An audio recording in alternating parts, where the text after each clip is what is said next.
I didn't expect this at all, but after practicing consistently and actually tracking my shots, something changed in my game that I wasn't prepared for. Tonight, I'm answering your questions, breaking down what really helped, and sharing how tools like the Rapsodo MLM2 Pro can either speed up improvement or slow you down if you use them wrong. If you're new to golf, tell me in the chat how long you've been playing, whether it's weeks, months, or years. And if you have any questions about what we're talking about or other things, comment that too, and I'll try to answer them as we go. So these questions are all from different comments I've gotten, things that I've seen, and I put it together each week. So question number one, what should a beginner track first? Swing speed, distance, or accuracy? Now, this to me is a pretty easy one. We talked about it a little bit last week. Swing speed is something towards the end. Distance you get once swing speed's up. Accuracy is the most important because if you're putting the ball all over the fairway, nothing really matters. If you're putting it into the woods, it doesn't matter. If you don't know which club is going to hit which distance, it doesn't matter. So it's great to say, oh, I swing 100 miles an hour. But if it's 100 miles an hour, your distance is not great and you're going 50 yards off into the woods every time, that's not helping you. So to me, it's always going to be accuracy. Even as players start to get older and they start losing some of their speed, or when you come out of winter and you haven't played much, if you can be accurate and put the ball on the fairway each time, you're going to be in a completely better spot. So to me, that's a pretty easy one. We talked about it a little bit last week. So now let's move on to number two. How do you know if your practice is actually helping or hurting your game? So your practice shouldn't be hurting your game. If it is, it's because you're doing something wrong. If you are getting worse, there's a reason for it. You're doing too much, you're changing too many things at the same time. Also, it could be getting worse if you're injuring yourself. A lot of times, if you have a setup at home and it's a Amazon hitting mat and you don't have something soft to hit off of, you can hurt your wrist and your elbow. I've gone through that. I know what it is, but that's one way you could get worse if you're getting injured. Now, your practice should be helping, but the way you can really tell that is by tracking it. We're going to talk about different methods of tracking later, but at least if you have a notepad that you go to the range, you write things down, that's how you can tell. If you even less distance, like I talked about before, go for accuracy.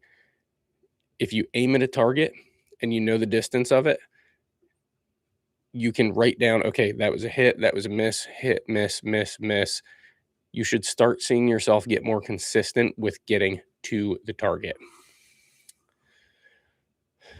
Number three is along some of the same lines. Is it better for beginners to practice with feedback or just hit balls? In my opinion, it's better for everybody to hit with feedback. Now, feedback can be a lot of different things. It can be, like I just said, it could be hitting a ball, marking if it went where you wanted it to, marking how far off you were. If it's the driver, did you slice it? Did you hook it? Did you duff it? Those are things you can keep track of. And over time, you want to get better with them. But a lot of times that's going to involve mechanics. So just going and hitting balls, I do that sometimes just for stress and it does help. But that's to me, that's not practicing. Practicing is when you go in with a plan. And if you need a plan for practice, comment free guide down below. I can send you the link to our free practice guide. It's what I use a lot of times and it seems to help people. But you need a plan when you go in, whether you're playing your short game that day, if you want to practice putting, if you want to bring out the big stick and take the driver, that's fine. But have a plan. Don't just go get 150 balls, hit 140 drivers, and then pick up a 7-iron for the last 10. You need to have a plan for it.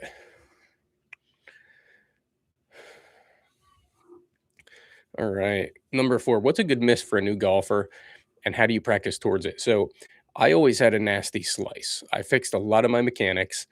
And over time, I now have what I call a baby fade. So I know the ball is going to start a little bit left and it's going to come back to the right. It's going to fade about 5 to 15 yards depending on the swing that day. And I can play that. I know that 5 to 15 yards, I can still land in the fairway. So I play that shot. Now, if I go a little too far and it turns towards more of a slice, I'm still probably in an area that I can survive. If I completely go wrong and I pull it off to the left, I'm still generally aiming center fairway. So I'm probably going to push it off just off the edge of the left side fairway. So you don't need to worry as much about a good miss, but figure out once your mechanics are down what your shot is and play that shot. Now, if you generally hit a fade and you have a dog leg left, you might have to check the distance to the dog leg, because if it's 200 yards and you hit a fade 250, okay, that could put you past the dog leg and into trees. You might have to go with an iron on that one. So realistically, practicing is just practicing. Um, if you know that's what your shot's going to be, that's fine. It's getting used to that and being confident in it and consistent with it. You don't want it to be, if I said I have a 10-yard fade, but I only have that 10% of the time, that's not really what my miss might be the slice, but my general play is the fade. Well, at 10%, it's not. That's just, it could go anywhere. You want to get to the point where your consistent swing gives you a consistent shot. That way, if your miss goes a little bit one way or the other, it's still playable.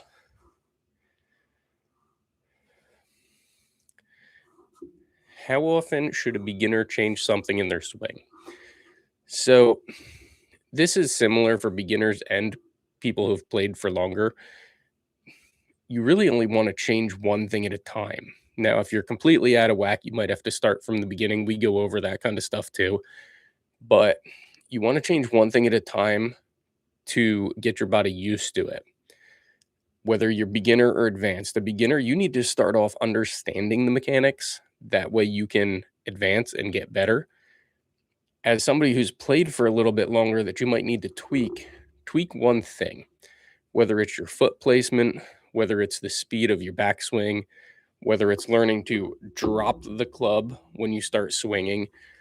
You only want to do one thing at a time. Now, when you do that, you might get worse before you get better.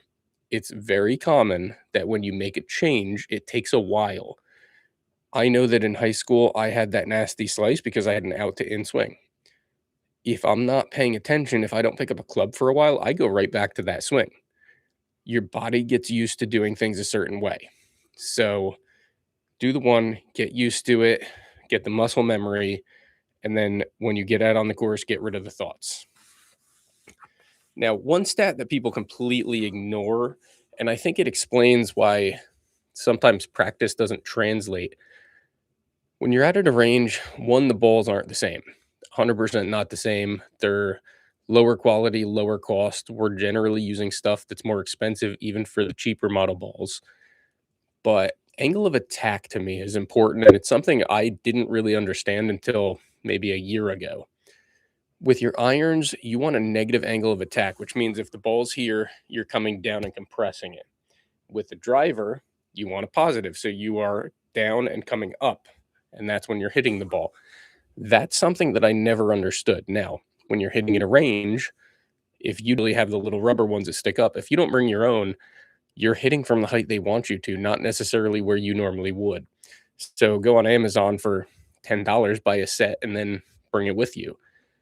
As far as the irons, it depends on the quality of the mat they have, so it's hard to tell. You might not be able to tell what a fat shot feels like at a range. Angle of attack is something that really changes the way you hit the ball, the way you get compression, the way you hit up with a driver. And that is where you can really get more consistency, gain distance because you're hitting the clubs right.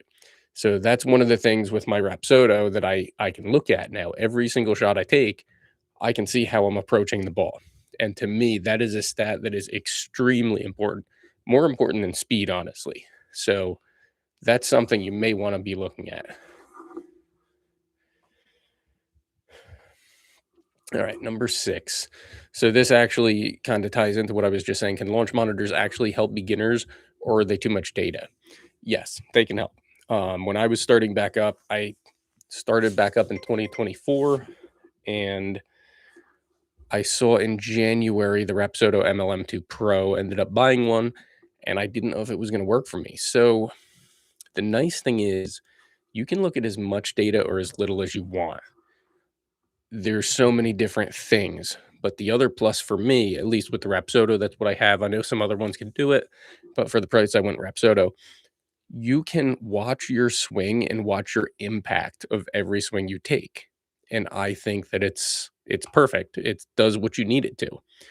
So, do I think they can help beginners? Yes. Do I think they can help pros? Yes. I think they can help everyone if you're willing to learn and if you really want to get better.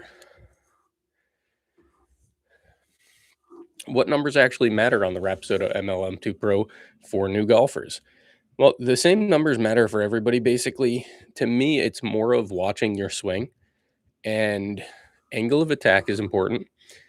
Club path is important. Those two things, club path and angle, along with your face path, which you can't see on the Rapsodo yet, I'm sure at some point you will, they tell you a lot about your swing. Obviously, the speed, smash factor, things like that, the ball speed, club speed, that's going to tell you a distance, but your angle of attack and your club path are going to control where the ball goes. So those are things to understand. Now you might need a little bit more information first. You might need to get a little more used to golf first. But once you have your mechanics down, this will show you if you're doing things right or not. How should beginners use MLM2 Pro at home without building bad habits? So you're going to want to set up a little area, whether it's outside or inside, whether you're hitting off a little mat, or if you do what I did and build the GIF, which is my do-it-yourself home golf simulator. You don't just use it to play golf courses. I can play 33,000 and I do. Use it for practice. You know, the free guide that I have, comment free guide if you want it. The free guide, you can do that with one of these at home. You don't have to go to the range. So you can get all your practice in, but the important thing is looking at the data, looking at the videos, looking at the swings. All right. What surprised you most after using the MLM2 Pro consistently? Just how much it helped, honestly. It really was crazy. You see a lot of different things online. I found that if you set it up correctly, which I'm guessing a lot of people online don't because people complain about it, I don't have a problem if I set it up the right way. It's a very simple process. It walks you through it and tells you to put the ball in certain boxes. If you do that, you're golden. What I was surprised by was how bad my swing originally was and how much I could dig into little tiny things and over time tweak them and fix them. I went when I started up again about a year and a half ago, hitting a drive, maybe getting 200 yards with a slice. Now I'm 260, 270. If I really get on it, I can go a little further. And it's pretty much straight with that little fade we talked about before. So I blame that on the Rapsodo. I do not think I would be where I am with my swing, my distances, my control, my consistency if I didn't have this thing. Now, if you want to get one, if you want to get a different launch monitor, if you want to set up a full sim in your house, go to playbetter.com/golf reboot. They have everything that you need. You can go to golfreboot.com/the GIF and see what we've gotten. I've gotten some stuff off Amazon. I did it do it yourself, but you can buy a full one yourself. If you can only practice one thing for 30 days, what should it be? Okay, so I'm going to cheat. This is going to be two things, but I'm going to call it short game. So anything from 50, 60 yards and in. So that's chipping, putting. Those are the things that will change your game. Yes, hitting a 300-yard drive is great, but if you can't put the ball in the hole from there, you have a problem. A lot of people struggle there, whether it's chipping from the fairway, chipping from right off the green, coming out of a sand trap. If it's putting, if you consistently 3 or 4 putt, last year I had 0 4 putts. Couple threes, but I was mostly 2 because I'm a lag putter. I'm not necessarily trying to drain it from 20 feet away. I'm trying to get close within 3 feet so that I can, get the ball in the hole in the second shot. And that has really changed my game. So that's what I would focus on. Now, if you want to focus a little more, we are building the Golf Reboot training program. It's in beta right now. If you're interested in being part of that, we're going to have a limited number of people. You get the program for free. There's going to be a video that goes out with it for everybody, but the program itself is going to be a limited run, we'll call it. If you want to be part of that, comment down below. We'll get in touch with you.